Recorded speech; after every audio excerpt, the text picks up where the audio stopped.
پاکستان کی تاریخ میں اس طرح دھاندلی زدہ انتخابات آج تک نہیں ہوئے۔ ہماری اسمبلی دیکھ کے وہاں پر سارے بونے لائے گئے، وہ لوگ لا گئے جو انٹرنیشنل ڈرگ مافیا کے لوگ ہیں، وہ انٹرنیشنلی وہ ڈرگ مافیا کے ممبر ہے۔ میرے حلقہ انتخاب میں پی بی 45 پر 570 ووٹ لینے والے کو انہوں نے اس طرح 5 لگا کر کے وہ اس کو 5570 ووٹ بنائے۔ 46 کا جو بندہ ہے وہ محض 200-300 ووٹ لے کر جیتا ہے۔ NA 264 پر جس بندے کو انتخاب کیا کہ محض 1000 ووٹ بھی وہ نہ لے سکا، انہیں پتہ نہیں کتنے ہزار ووٹ دیے۔ آپ اپنا کوئٹہ شہر لیجئے، وہاں آپ کے 9 حلقے ہیں، آپ کی بھی 39، 40، 41، 42، 43، 44، 45 جو میرا اپنا حلقہ تھا، 46، NA 262، NA 263، NA 264، اس تمام پہ وہ امیدوار کامیاب ہوئے جو 5ویں اور 6 نمبر پہ تھے۔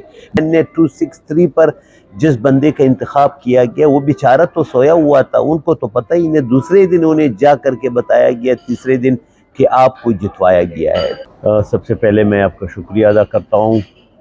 ایسا ہے کہ 8 فروری کو اس ملک کے تاریخ میں سب سے بڑا فراڈ ہوا، ناٹک ہوا، ڈرامہ ہوا، عوام کے ووٹوں پر ڈاکہ ڈالا گیا ہے۔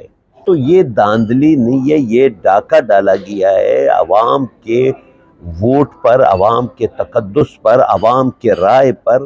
یہ حکومت چلنے والی نہیں ہے۔ ابھی ان کو لا کر کے بٹھایا گیا تاکہ وہ ان کے بولی بولے یا وہ خاموش رہے، اور ہم کارکن جیسے لوگوں کو، ہماری پشتونخوا نیشنل عوامی پارٹی، ہمارے چیئرمین خوشحال خان کاکڑ صاحب 251 پر وہ واضح جیت چکے ہیں، وہ پشین کی سیٹ جیت چکے ہیں، تو اب وہ مولانا صاحب کو دی گئی پشین کی سیٹ تحفے میں، اور دوسرا بھی مولانا سمیع الدین کو دیا گیا۔ میں انہیں کہتا ہوں مولانا صاحب، آپ اپنے ضمیر میں دیکھیں، جھانکیں، آپ اپنے دل میں سوچیں، آپ علم الدین ہو، کیا آپ کامیاب ہوئے ہو؟ آپ کا ضمیر کہہ رہا ہے، آپ کا ایمان کہہ رہا ہے، آپ قرآن پہ ہاتھ رکھ کے آپ کامیاب ہوئے، آپ کو معلوم ہے کہ میں ناکام ہوں، لیکن اس کے باوجود ضمیر کا تقاضا تو یہ تک کہ آپ حلف نہ اٹھائے، باقی آپ کے ممبران حلف نہ اٹھائے، لیکن کیا کیا جائے، ضمیر نام کا کوئی چیز بھی نہیں ہے، اور وہ لوگ قرآن بھی پڑھتے ہیں لیکن اس سے بھی ان کو حیا نہیں آتی۔ انہوں نے جو ہے نا ہارے ہوئے کو انہوں نے جتوایا۔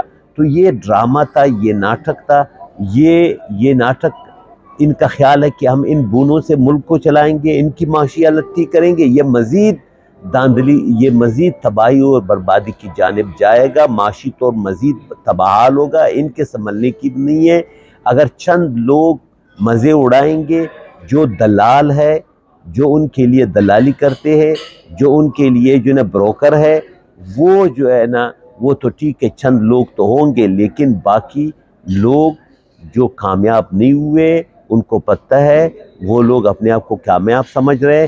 تو یہ جو ہے نا اس ملک کے 24 کروڑ عوام، بالخصوص پشتون عوام کے ساتھ، ہمارے صوبے کے پشتون اور بلوچ عوام کے ساتھ انتہائی زیادتی ہے۔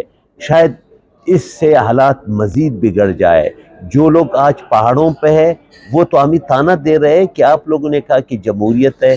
یہ جمہوریت جس میں ایک 570 ووٹ لینے والا، ایک 250 ووٹ لینے والا انٹرنیشنل ڈرگ مافیا کا ایجنٹ، وہ آپ نے لائے ایک خاندان کے کئی لوگوں کو، تو یہ ایسا نہیں چلے گا، اور یہ سزا یہ بھگتیں گے۔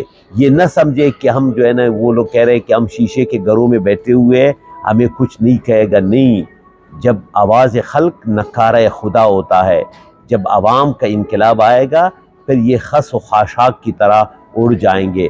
اب بھی عقل سلیم کا تقاضا ہے کہ الیکشن کمیشن آف پاکستان تمام الیکشن کو کالعدم قرار دے کر نئے سرے سے فیئر اینڈ فری الیکشن کرائے، اور چیف جسٹس صاحب کے ناک کے نیچے سب کچھ ہوا، وہ خاموش بیٹھا ہوا ہے، وہ جو ہے نا اس پہ نہ سو موٹو ایکشن لے رہا ہے نہ کوئی اور۔ تو یہ اگر نہیں اٹھائیں گے، نہ اٹھائے، چیف الیکشن کمیشن مستعفی نہیں ہوتے تو نہ ہو جائے، لیکن تاریخ انہیں معاف نہیں کرے گی، اس ملک کے عوام انہیں معاف نہیں کریں گے، اور یہ ملک ان کی وجہ سے تباہی و بربادی کے دانے پہنچ جائے گا بلکہ پہنچا ہوا ہے. Thank you very much.